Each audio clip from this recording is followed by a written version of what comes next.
रात के करीब 12 बजे का वक्त था। गर्मियों की रातें थीं और मैं अपने कमरे में सो रही थी।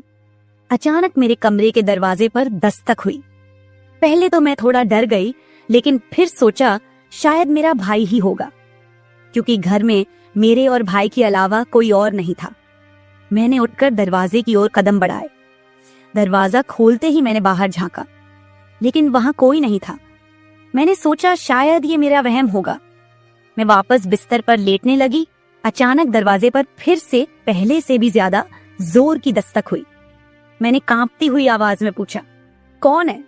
लेकिन कोई जवाब नहीं आया। डरते हुए मैंने दोबारा दरवाजा खोला और वहां मेरा भाई खड़ा था। उसने मुझसे कहा, क्या हुआ दीदी, इतनी घबराई हुई क्यों लग रही हो? वो मुझे आज कुछ अजीब सी नजरों से देख रहा था। मैंने सोचा शायद मैं ही ज्यादा सोच रही हूँ, लेकिन मुझे क्या पता था कि उस रात कुछ ऐसा होने वाला था जिसने मेरी पूरी जिंदगी को बर्बाद कर दिया, जिसे मैं चाहकर भी कभी भूल नहीं पाई। अब मैं आपको अपनी जिंदगी का वो सच बताने जा रही हूँ जिसे मैंने आज तक सबसे छुपा कर रखा था। यह सच ऐसा है जो मेरी हर रात की नींद और हर दिन का सुकून छीन ले गया। इसे सुनने के बाद शायद आपकी रूह कांप उठेगी। दोस्तों, कहानी सुनने से पहले दिल थाम कर बैठिएगा, क्योंकि कहानी बहुत ही खतरनाक होने वाली है। अगर चैनल पर पहली बार आए हैं तो चैनल को सब्सक्राइब जरूर कर लीजिएगा। तो चलिए कहानी शुरू करते हैं। मेरी उम्र 20 साल हो चुकी थी और मैंने नया नया जवानी की दहलीज पर कदम रखा था। मैं कॉलेज में सेकेंड ईयर की पढ़ाई कर रही थी। उन दिनों गर्मी का मौसम था और हमें कॉलेज से छुट्टियां मिल गई थीं। रोज की तरह आज भी पूरे घर की सफाई करने के बाद मैं अपने बिस्तर पर आराम कर रही थी। थकान से चूर होकर ऐसा लग रहा था जैसे पूरा बदन अकड़ गया हो। मैं अपने बिस्तर पर लेटकर सुकून पाने की कोशिश कर रही थी और हाथों से अपने सिर की मसाज कर रही थी। अचानक मेरा भाई राहुल मेरे कमरे में आया और दरवाजा बंद करके कहने लगा, क्या हुआ दीदी, तबीयत तो ठीक है? मैंने कहा, क्या भाई, मम्मी सारा काम मेरे सर पर डालकर चली जाती हैं। कॉलेज की छुट्टियां क्या हुई, सारे घर की जिम्मेदारी मुझ पर आ गई है। ऊपर से काम वाली बाई भी छुट्टी पर है। मुझसे नहीं होते ये घर के काम। मेरी बात सुनकर वह मेरे पास आकर बैठ गया और कहने लगा, मेरी प्यारी बहन, कोई बात नहीं, मैं अभी तुम्हारे लिए दूध लेकर आता हूँ, उसे पियोगी तो सुकून मिल जाएगा। राहुल की बात सुनकर मैं मुस्कुरा दी और कहा, बस तुम खाना बाहर से ले आना, मैं थोड़ी देर सोऊंगी तो मेरी तबीयत कुछ बेहतर हो जाएगी। राहुल कमरे से निकल गया। कुछ देर बाद ठंडे दूध के गिलास के साथ वह वापस आया। मुझे उस पर बहुत प्यार आया। दुनिया में बहुत कम ही ऐसे भाई होते हैं जो अपनी बहनों का इतना ख्याल रखते हैं। मैं उसे ढेर सारा आशीर्वाद देने लगी और उसका लाया हुआ दूध पीने लगी। दूध पीने के बाद मैं अपने बिस्तर पर लेट गई। राहुल कहने लगा, चलो दीदी, मैं तुम्हारा सिर दबा देता हूँ, तुम सो जाओ। वह मेरे पास बैठ गया और अपने हाथों से मेरा सिर दबाने लगा। उसके हाथों से मुझे सुकून मिलने लगा और मेरे सर का दर्द भी कम हो गया था। मैं आंखें मूंद कर लेट गई और कुछ ही देर में मैं गहरी नींद सो गई। मुझे कोई भी होश नहीं था कि मैं कितने घंटे तक सोती रही।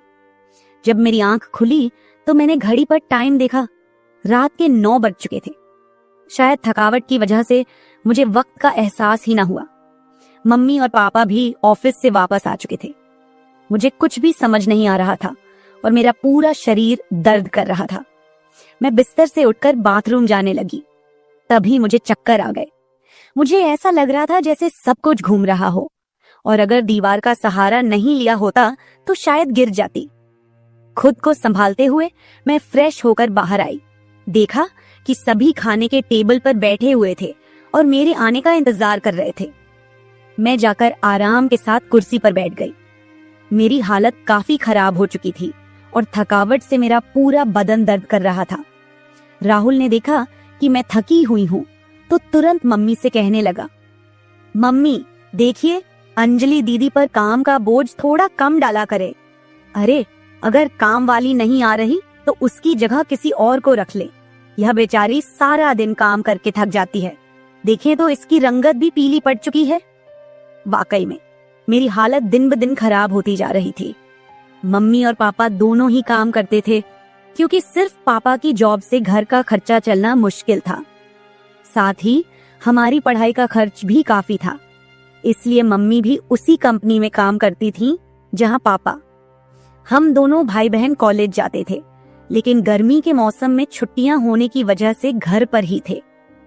मैंने एक बात नोटिस की थी कि पिछले कुछ हफ्तों से राहुल मेरे कुछ ज्यादा ही करीब होने लगा था। जब से मुझे कॉलेज से छुट्टियां मिली थीं, तब से वह मेरा कुछ ज्यादा ही ख्याल रखने लगा था। अगर मैं घर का कोई काम करती तो वह आकर मदद करने लगता। कभी कभी काम करते वक्त मुझे थकावट महसूस होती तो वह मुझे आराम से बिठाकर मेरा सिर दबा देता। जब मैं उसे मना करती तो वह हंसते हुए कहता, नहीं दीदी, तुम बहुत काम करती हो, अब मेरा हक बनता है कि तुम्हें सुकून दो। मैं उसे रोक नहीं पाती और चुपचाप लेटी रहती। लेकिन एक रात जो हुआ उससे मेरे होश उड़ गए थे। क्या राहुल कभी ऐसा कर सकता था? मैं अपने कमरे में सो रही थी। आधी रात के करीब मुझे महसूस हुआ कि जैसे कोई मेरे कमरे में आकर खड़ा हो गया हो। धीरे धीरे वह बिस्तर के पास आ रहा हो और मैं सोते हुए भी महसूस कर सकती थी कि कुछ अजीब हो रहा है। मुझे तुरंत झटका सा लगा और मैंने आंखें खोल दी। कमरा पूरी तरह से अंधेरे में डूबा हुआ था और जब मैंने उठकर देखा तो अंदर कोई नहीं था। बस कमरे का दरवाजा थोड़ा सा खुला हुआ था और मुझे याद था कि मैं हमेशा सोने से पहले दरवाजा बंद करके सोती थी। तो फिर वह कैसे खुला था? मैं चुपचाप उठकर दरवाजे को लॉक करने लगी। फिर से बिस्तर पर जाकर सोने की कोशिश की, लेकिन जैसे ही मेरी आंखें बंद हुईं, मुझे फिर से कुछ कदमों की आहट सुनाई दी, जैसे कोई बिस्तर के पास आकर बैठा हो। और फिर मुझे लगा जैसे कोई मेरे पास आकर अपना हाथ बढ़ा रहा हो। मैंने पलट कर देखा, लेकिन कोई नहीं था। मेरी धड़कन तेज हो गई थी और मुझे घबराहट होने लगी थी। मैंने घबराते हुए कमरे की लाइट ऑन की और दरवाजा खोलकर बाहर झांका, लेकिन वहां कोई नहीं था। आज से पहले ऐसा कभी नहीं हुआ था जो अब हो रहा था। मुझे प्यास लगी तो मैं कमरे का दरवाजा खोलकर बाहर निकली। उसी वक्त राहुल भी अपने कमरे से बाहर निकला। मुझे देखकर उसने पूछा, क्या बात है, आप अभी तक जाग रही हैं? मैंने जवाब दिया, कुछ नहीं, बस ऐसा महसूस हुआ जैसे कमरे में कोई मौजूद हो। पानी पीकर मैं दोबारा कमरे में आई और पीछे पीछे वह भी आ गया। उसने कहा, आपको डरने की जरूरत नहीं है। अगर आपको डर लग रहा है तो मैं आपके पास सो जाता हूँ। मैंने उसे मना किया, नहीं, तुम्हें परेशान होने की जरूरत नहीं है, जाओ और आराम करो। लेकिन वह जिद करने लगा कि मैं आपको अकेला किसी भी हाल में नहीं छोड़ सकता। आपकी तबीयत खराब हो सकती है, मैं आपको तकलीफ में नहीं देख सकता। आप सो जाएं, मैं यही सो जाता हूँ। आखिरकार उसकी जिद के आगे मुझे झुकना पड़ा। मैं बिस्तर पर लेट गई और उसने भी सोफे पर तकिया रखा और मेरे पास में ही सो गया। लेकिन उस रात मुझे ऐसा महसूस हुआ जैसे कोई मेरी ओर काफी देर तक ध्यान से देखता रहा हो। उसने मेरे बालों को सहलाया, मेरे चेहरे पर उंगलियां फेरी और मैं सो रही थी। अगली सुबह जब मैं उठी तो मेरा मूड बड़ा अजीब था, लेकिन जब मैंने अपने आप पर गौर किया तो मैं हैरान रह गई। शुक्र था कि मैंने अपने आप को दुपट्टे से ढक रखा था। मेरी कमीज बेतरतीब हो चुकी थी। मुझे हैरत हुई क्योंकि आज से पहले मैं कभी इस तरह आराम से नहीं सोई थी। आज मैं बहुत खुश महसूस कर रही थी, न जाने क्या वजह थी। मैंने अपने भाई की तरफ देखा तो वह भी बहुत खुश था। मैंने उसको पूछा, तुम आज इतने खुश क्यों हो? तो कहने लगा, जिसको आप जैसी बहन मिल जाए वो क्यों ना खुश हो। घर के सारे काम निपटाकर जब मैं बैठी तो राहुल तेल लेकर मेरे पास आ गया। कहने लगा, अंजलि दीदी, आप अपने बाल खोल दे, मैं आपके सर में मालिश कर देता हूँ। मुझे उसकी हरकतें कुछ अजीब लग रही थीं। मैंने कहा, ये तुम्हारा काम नहीं है, जाओ अपनी पढ़ाई करो, मुझे मालिश की जरूरत नहीं है। मगर उसने मेरी बात नहीं मानी और खुद ही मेरे बालों से कैचर उतार कर कहने लगा, आप नखरे मत किया करो, किस्मत वालों को ही ऐसे भाई मिलते हैं। जब आपका भाई आपके खूबसूरत रेशमी बालों में मसाज करना चाहता है तो आपको क्या समस्या हो सकती है? आ जाइए, मैं आपके सर की मसाज कर देता हूँ, आपको बहुत सुकून मिलेगा। वह मुझे उठाकर कमरे में ले गया। मैं बेड पर तकिया रखकर लेट गई। मेरे बाल बेड से नीचे लटक रहे थे। वह मेरे सरहाने बैठकर मेरे बालों की मसाज करने लगा। राहुल मुझसे 3 साल छोटा था, मगर मुझे नाम से बुलाता था। कहता, आप इतनी प्यारी हैं कि आपको देखकर दिल करता है कि आप हमेशा इसी तरह मुस्कुराती रहें और मैं आपका लाभ उठाता रहूं। वह मेरे सिर की मालिश कर रहा था और उसके हाथों में जैसे जादू था। मुझे इतना मजा आया कि मैं नींद की वादियों में खोने लगी। तेल की खुशबू भी बहुत जबरदस्त थी। तेल की हल्की हल्की महक कमरे में फैल चुकी थी। मैंने उत्सुकतावश उससे पूछा, ये तेल कौन सा है? उसने मुस्कुराते हुए जवाब दिया, ये एक खास तेल है जो आपकी सुंदर जुल्फों को और भी चमकदार बनाएगा। आपके बालों की खास देखभाल के लिए ही लाया हूँ। उसकी बातें मुझे बहुत अजीब सी लग रही थी। मैं समझ नहीं पाती थी कि वह किस तरीके से बात कर रहा है। मालिश के दौरान कब मुझे नींद आ गई, पता ही नहीं चला। कुछ समय बाद जब मेरी आंख खुली तो मेरे पूरे बदन में भारीपन महसूस हो रहा था। ऐसा लगा रहा था जैसे किसी ने मुझ पर बहुत ज्यादा वजन रख दिया हो। मेरी टांगों और हाथों में अजीब सा दर्द था, मानो घंटों तक मैं किसी भारी बोझ के नीचे रही हूं। पूरे बदन में दर्द सरायत कर रहा था। मैं धीरे धीरे उठकर बैठी और चारों तरफ नजर दौड़ाई। मेरे कपड़े हल्के हल्के गीले हो गए थे और पंखा भी बंद था। कमरे में गर्मी का एहसास हो रहा था। मैंने चक्कर खाती हालत में बेड से नीचे कदम रखा, मगर पैरों में जैसे जान नहीं थी। मैंने अपने भाई को देखा जो शांत और सामान्य नजर आ रहा था। लेकिन ये सब क्या हो रहा था? मुझे समझ नहीं आ रहा था कि आखिरकार ऐसा क्यों हो रहा है। बड़ी मुश्किल से खुद को घसीटते हुए मैं बाथरूम पहुंची और फ्रेश होकर आई। आईने में अपनी हालत देखी तो ऐसा लगा जैसे मैं पूरी रात सोने की बजाय किसी मेहनत वाले काम में जुटी रही हूं। जब मैं कमरे से बाहर निकली तो मुझे हल्की हल्की फुसफुसाने की आवाजें सुनाई दी। ऐसा लगा जैसे कोई किसी से बातचीत कर रहा हो। घर में मेरे और राहुल के अलावा कोई नहीं था। फिर वह किससे बात कर रहा था? प्यास लगने के कारण मैं पहले किचन में पानी पीने गई, लेकिन तब तक आवाजें आनी बंद हो चुकी थीं। जैसे ही मैं किचन के दरवाजे के पास पहुंची, राहुल बैठक से बाहर निकलता दिखा। उसके हाथों में कई नोटों के बंडल थे और उसके चेहरे पर एक अजीब सी मुस्कान थी। मेरे माथे पर बल पड़ गए। उसने जैसे ही मुझे देखा चौंक गया। कहने लगा, दीदी आप उठ गईं। मैंने बिना जवाब दिए धीरे धीरे उसके करीब जाकर पूछा, ये पैसे कहां से आए? वह हड़बड़ा गया और तुरंत उन्हें अपनी जेब में डालने की कोशिश करने लगा। मैंने उसका हाथ पकड़कर उन पैसों को बाहर निकाला और सख्ती से पूछा, सच सच बताओ, इतने पैसे तुम्हारे पास कैसे आए? वह घबरा गया और कहने लगा, प्लीज पापा को मत बताना। ये पैसे पापा के एक दोस्त ने पुराने कर्ज के रूप में लौटाए हैं। मैंने सोचा था कि इनसे मोबाइल खरीद लूंगा। उसकी बात सुनकर मेरा गुस्सा 7वें आसमान पर पहुंच गया।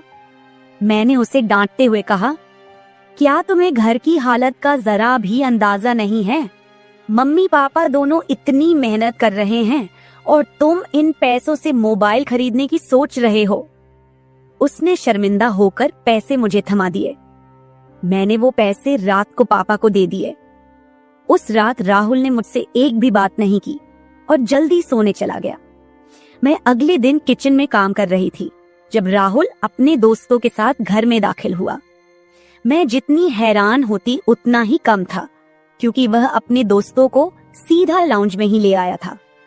उस वक्त मैं दुपट्टा उतारकर बर्तन साफ कर रही थी। जब वह सब हंसते हुए अंदर आए, मैंने तुरंत दुपट्टा ऊपर लिया और फिर राहुल को समझाने लगी कि यह क्या तरीका है? तुम जानते हो इस वक्त मम्मी पापा घर नहीं हैं, फिर भी इन लोगों को घर ले आए हो। राहुल मुस्कुराते हुए बोला, दीदी ये घर मेरा भी है और आपको कोई दिक्कत नहीं होनी चाहिए। वैसे भी ये मेरे खास दोस्त हैं, आप उनके लिए खाना बना दें। वह मुझसे काफी नाराज हो चुका था, मगर अब मैं क्या करती? खाना तो बनाना जरूरी था। मैंने मजबूर होकर खाना तैयार किया और टेबल पर लगा दिया। मैंने गौर किया कि उसके दोस्त बार बार मुझे घूरकर देख रहे थे। वे सभी राहुल की उम्र से बड़े थे और अजीब तरीके से घूर रहे थे, जैसे कच्चा ही खा जाएंगे। मैं तुरंत अपने कमरे में चली गई और दरवाजा बंद कर लिया। उनके जाने के बाद मैंने राहुल से कड़े शब्दों में कहा, दोबारा तुम्हारे दोस्त इस घर में नजर न आए, नहीं तो मैं मम्मी पापा को सब बता दूंगी। राहुल ने कुछ पल मेरी ओर देखा और फिर मुस्कुराते हुए बोला, ठीक है, वो नहीं आएंगे, लेकिन आप मम्मी पापा को कुछ मत बताइए। मुझे राहुल की हरकतें कुछ मुश्किल सी लगने लगी थी, क्योंकि वह मुझे अजीब तरह से देखने लगा था। उस रात मैं बिस्तर पर लेटी थी और आराम करने की कोशिश कर रही थी। अचानक मैंने महसूस किया कि मेरे पैरों पर किसी का हाथ था। मैं हड़बड़ाकर उठी और देखा कि राहुल मेरे पैरों को अपनी गोद में रखकर मसाज कर रहा था। मैंने उससे ऐसा करने से मना किया, मगर वह कहने लगा, मैं जो कर रहा हूँ मुझे करने दे। इस घर में एक मैं ही हूँ जिसे आपकी इतनी फिक्र है। मम्मी पापा को तो बस अपने काम की पड़ी रहती है। खैर, मैं भी थक चुकी थी। आंखें बंद की और सोने लगी। राहुल के हाथों मसाज करवाने से मैं नींद की गहराई में खोने लगी थी, मगर जब मेरी आंख खुली तो मेरे होश उड़ गए। मेरा सर बुरी तरह चकरा रहा था। बिस्तर की चादर बिल्कुल बेतरतीब हो चुकी थी। बिस्तर पर एक पुरुषों की शर्ट और परफ्यूम रखा हुआ था। यह सामान किसका था? मैं तो कुछ भी बोल नहीं सकी। सर में इतनी तेज दर्द था कि मैं दोबारा बिस्तर पर गिर गई, जैसे मैं पूरी तरह होश में नहीं थी। मुझे अब समझ में आने लगा था कि जब भी मेरा भाई उस तेल से मेरे सर की मसाज करता था तो मुझे इतनी गहरी नींद क्यों आ जाती थी। मुझे पास में किसी की फुसफुसाहट सुनाई दे रही थी, मगर कौन बोल रहा था यह मैं पहचान नहीं सकी। मुझे तो बस राहुल की आवाज सुनाई दे रही थी। ऐसा लग रहा था जैसे वह मेरे कमरे में मौजूद हो और मुझे उठाने की कोशिश कर रहा हो, लेकिन मैं कुछ भी साफ नहीं देख पा रही थी। कुछ देर बाद जब मेरी आंख खुली तो सारा दृश्य मेरी नजरों के सामने घूमने लगा। मैंने सबसे पहले बेड की तरफ देखा, जहां शर्ट और परफ्यूम पड़े थे, मगर अब वहां कुछ भी नहीं था। आज फिर मेरी हालत बड़ी अजीब थी। मैं बच्ची तो नहीं थी जो ये सब कुछ समझ ना पाती। घर में मेरे और राहुल के अलावा और कोई नहीं था। फिर मेरे सोने के बाद ऐसा क्या होता था कि मेरा पूरा शरीर पानी से नहला दिया गया हो? सिर्फ इतना ही नहीं, मेरा शरीर दर्द से चूर था और रंगत भी बिल्कुल पीली हो चुकी थी। दिन ब दिन मैं कमजोर होती जा रही थी। उस दिन भी राहुल मेरे करीब आने की कोशिश कर रहा था, मगर मैं बहाना बनाकर अपने कमरे में आ गई थी। दिमाग में अजीब से विचार आने लगे थे। तबीयत भी काफी खराब थी। माँ ने मेरी हालत देखकर पूछा, क्या बात है, तुम ठीक नहीं लग रही हो? मैंने कुछ नहीं कहा। माँ ने कहा कि अगले दिन वे मुझे डॉक्टर के पास ले जाएंगी। उस रात मैं बार बार उठ रही थी और ठीक से सो नहीं पाई। अगले दिन मेरे मम्मी पापा रोज की तरह अपने काम पर चले गए थे। उन्हें शायद मेरी परवाह नहीं थी। मैं खुद ही डॉक्टर के पास गई, जहां अल्ट्रासाउंड में पता चला कि मैं पेट से हूं। मेरे तो पैरों तले जमीन खिसक गई। आखिर यह सब मेरे साथ कौन कर सकता था? राहुल मेरा भाई था, लेकिन फिर मेरे दिमाग में यह बात आई कि वह मेरा सौतेला भाई है। वो माँ की दूसरी शादी से हुआ था, जबकि मैं उनकी पहली शादी की औलाद थी। इस तरह की बातें मुझे गलत सोचने पर मजबूर कर रही थीं। समझ नहीं आ रहा था कि कैसे अपने माँ बाप को यह बात बताऊं। राहुल मेरा सौतेला भाई जब मेरे पास बैठता तो कभी मेरा हाथ पकड़ता तो कभी मेरे गाल खींच देता। उसकी हरकतें मुझे परेशान कर रही थीं, लेकिन मैं उसको कुछ कह नहीं पा रही थी। मेरे दिमाग में यही सवाल गूंज रहे थे कि आखिरकार मेरे साथ ऐसा कौन कर सकता है। फिर मैंने एक दिन अपने कमरे में मोबाइल का कैमरा फिट करके रख दिया ताकि सच्चाई सामने आ सके। उस दिन हमारे माता पिता घर पर नहीं थे। राहुल फिर से मेरे पास आया और मेरे सिर की मालिश करने लगा। मैंने पूरी कोशिश की कि मैं न सोऊं, लेकिन वह तेल इतना अजीब था कि मैं उसकी खुशबू से बेहोश हो गई। 1 घंटे बाद जब मेरी आंखें खुली तो माँ पापा घर लौट चुके थे। मैंने सबसे पहले कैमरे की रिकॉर्डिंग देखी। जो कुछ मैंने देखा वह मेरे होश उड़ा देने के लिए काफी था। राहुल मेरे कमरे में अपने दोस्तों को लाता था जो मेरे साथ बुरा व्यवहार करते थे। फिर अपना काम पूरा करने के बाद वे राहुल को पैसे देते और चले जाते। जब मुझे इस सच का पता चला तो मैं पूरी तरह से टूट गई। मैं गुस्से में अपने कमरे से बाहर आई और राहुल का गिरेबान पकड़कर मैंने उसे थप्पड़ मारने शुरू कर दिए। मेरी चीख सुनकर मम्मी पापा भी वहां आ गए। पापा ने मेरा हाथ पकड़ लिया और गुस्से में कहने लगे, क्या हो गया है? तुम इसे क्यों मार रही हो? होश में हो? क्या पागल हो गई हो? क्यों मार रही हो इसे? मैंने रोते हुए वीडियो दिखा दी कि यह जलील इंसान मेरे साथ क्या कर रहा था। वीडियो देखते ही माँ बेहोश होकर जमीन पर गिर गई। ये देखकर पापा को भी बहुत ज्यादा गुस्सा आया। उन्होंने राहुल को गुस्से में पकड़ लिया और उसे बुरी तरह पीटना शुरू कर दिया। उसके मुंह और नाक से खून बह रहा था। राहुल ने गुस्से में कहा, मैंने इसे कभी भी अपनी बहन समझा ही नहीं। मुझे पैसों की जरूरत थी। लोग इसके लाखों रुपए देने को तैयार थे। मुझे अपनी जरूरतें पूरी करनी थी, इसलिए मैंने यह कदम उठाया। मैं अपने कानों पर हाथ रखकर बस रोए जा रही थी। पापा ने उसे इतना मारा कि वो लहूलुहान हो गया, लेकिन जैसे तैसे खुद को छुड़ाकर वह घर से भाग गया और फिर कभी उस घर में वापस नहीं आया। इस हादसे को मेरे लिए भूल पाना तो दूर, इसे याद करते हुए आज भी मेरी रूह कांप जाती है। भाई वही होता है जो आपके सगे खून का हो। किसी भी अनजान मर्द के सहारे अपनी बेटी को छोड़ना बहुत बड़ी भूल हो सकती है, क्योंकि कुछ शैतानी सोच रखने वाले लोग हर वक्त इस ताक में रहते हैं कि कब किसी मासूम की इज्जत से खिलवाड़ करें। मेरी वीडियो देखने वाले सभी दर्शकों को यही गुजारिश है कि अपनी बहन बेटियों को कभी भी किसी अनजान मर्द के सहारे उन्हें अकेला न छोड़े और बेटियों की सिर्फ परवरिश मत कीजिए, उन्हें आत्मनिर्भर और आत्मरक्षक बनना सिखाइए। इस सारे मामले में आपको किसकी गलती लगती है? हमारे माँ बाप की, जिन्होंने पैसा कमाने के चक्कर में हमारे ऊपर कभी ध्यान ही नहीं दिया, या फिर मेरी, जो अपने सौतेले भाई पर सरगे से भी ज्यादा भरोसा करती थी, या फिर इस समाज की, जो बेटियों को कमजोर और बेबस मानता है। आपकी राय मेरे लिए बहुत मायने रखती है। कमेंट बॉक्स में जरूर बताएं कि इस पूरे मामले में आप किसे गलत मानते हैं। मैं अपनी कहानी आपके साथ इसलिए साझा कर रही हूँ ताकि यह किसी और के लिए एक सीख बन सके। यह सिर्फ एक घटना नहीं है, बल्कि एक चेतावनी है कि हम सबको सतर्क रहना चाहिए। अगर आपको मेरी यह कहानी पसंद आई और आप मानते हैं कि इसे सुनकर कोई और भी जागरूक हो सकता है, तो इसे शेयर जरूर करें। अगर आप ऐसी और भी कहानियां सुनना चाहते हैं जो मनोरंजन के साथ एक संदेश भी दें, तो मेरे चैनल को सब्सक्राइब जरूर करें। बेल आइकॉन दबाना मत भूलिएगा ताकि आपको मेरी हर नई कहानी समय पर मिल सके। कल फिर मिलते हैं एक नई कहानी के साथ। धन्यवाद। हेलो दोस्तों, आज की कहानी मेरे और मेरे ससुर जी के रिश्ते के बीच की है। मेरा नाम कामिनी है और मेरी उम्र अभी 26 साल है। मैं काफी खूबसूरत हूँ। मैंने अपनी बॉडी को पूरा फिट रखा हुआ है क्योंकि मैं रोजाना एक्सरसाइज करती हूँ। मेरी शादी को 7 साल हो चुके हैं। मेरे मम्मी पापा ने गरीबी की वजह से मेरी शादी कम उम्र में ही एक अमीर लड़के से करवा दी, लेकिन वो लड़का अक्सर बीमार रहता था। उसके हार्ट में कोई प्रॉब्लम थी। मैं अपनी शादी से ज्यादा खुश नहीं थी, पर मेरे पति मुझसे बहुत ज्यादा प्यार करते थे।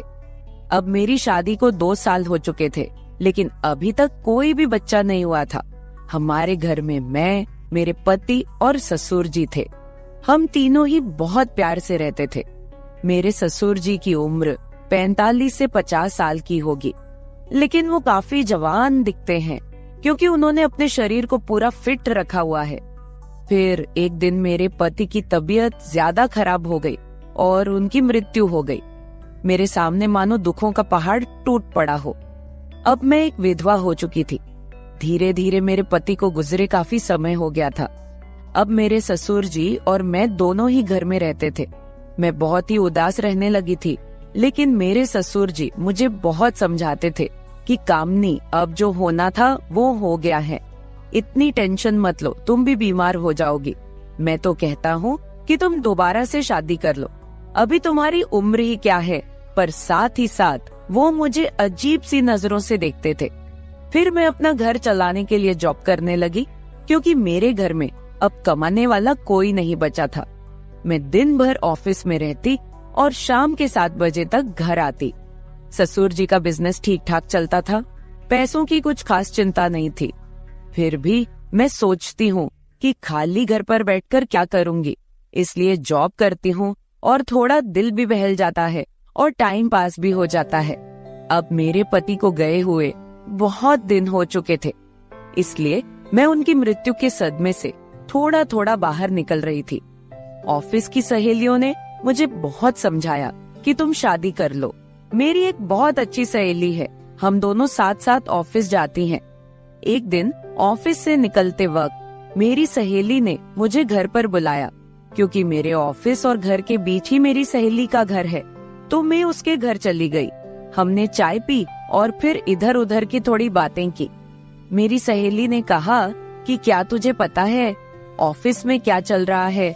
मैंने कहा नहीं यार, मुझे उससे क्या फर्क पड़ने वाला है, वैसे भी तो मैं ऑफिस में अपना मन बहलाने के लिए ही जाती हूँ।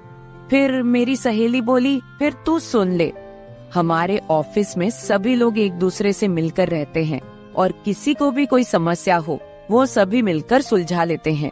देखो, जो काम वाली आंटी है वह विधवा हो चुकी है, लेकिन ऑफिस के लोगों ने मिलकर उनकी शादी करवा दी है।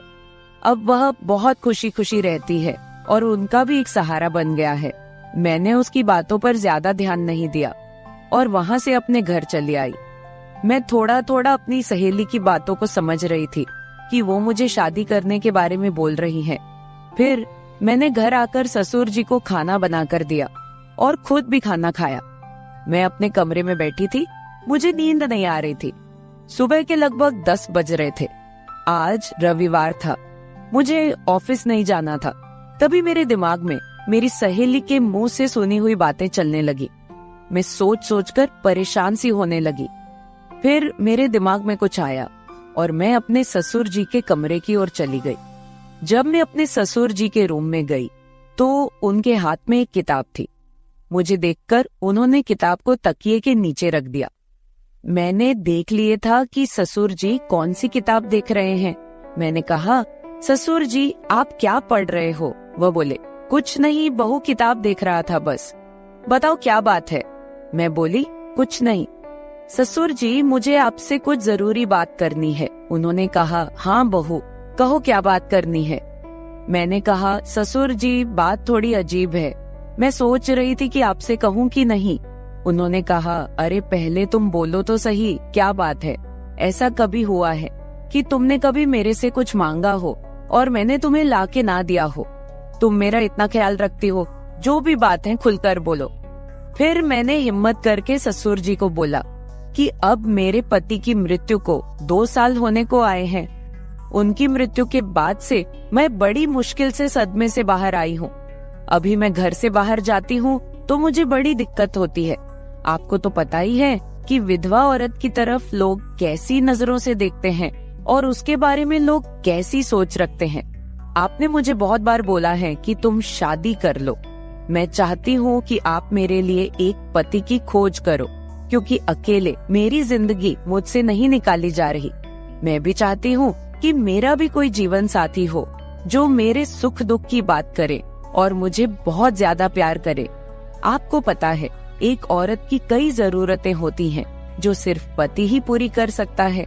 बाकी आपको पता ही है कि मेरे माँ बाप तो इतने गरीब हैं कि उन्होंने पता नहीं एक बार मेरी शादी कैसे कर्ज उठाकर की है। मैं अब उनको कोई तकलीफ नहीं देना चाहती। अब मेरे लिए तो आप ही सब कुछ हो। मैं बड़ी हिम्मत करके आपसे ये बात कह रही हूँ। मुझे विश्वास है कि आप मेरे लिए कुछ अच्छा ही करोगे। उसके बाद ससुर जी ने मुझे अपने पास बैठा लिया और मेरे साथ कुछ बातें करने लगे और मेरे सुख दुख को बांटने लगे। फिर ससुर जी मुझसे बोले, बहू जिस चीज की तलाश तुम बाहर से कर रही हो वो चीज तुमको घर में ही मिल सकती है। अगर तुम चाहो तो मैं तुम्हारी सभी जरूरतों को पूरा कर सकता हूँ। ससुर जी की बात सुनकर तो मेरे होश ही उड़ गए। मैंने बोला, ससुर जी मैं तो आपकी बेटी सामान हूँ, आप ये सब कैसे सोच सकते हैं? ससुर जी बोले, देखो बहू, तुम्हें पता है तुम्हारी सासू माँ की मृत्यु के बाद से मैं अकेला ही जिंदगी बीता रहा हूँ और जब से तुम्हारे पति की मृत्यु हुई है तुम भी अकेले जिंदगी बिता रही हो।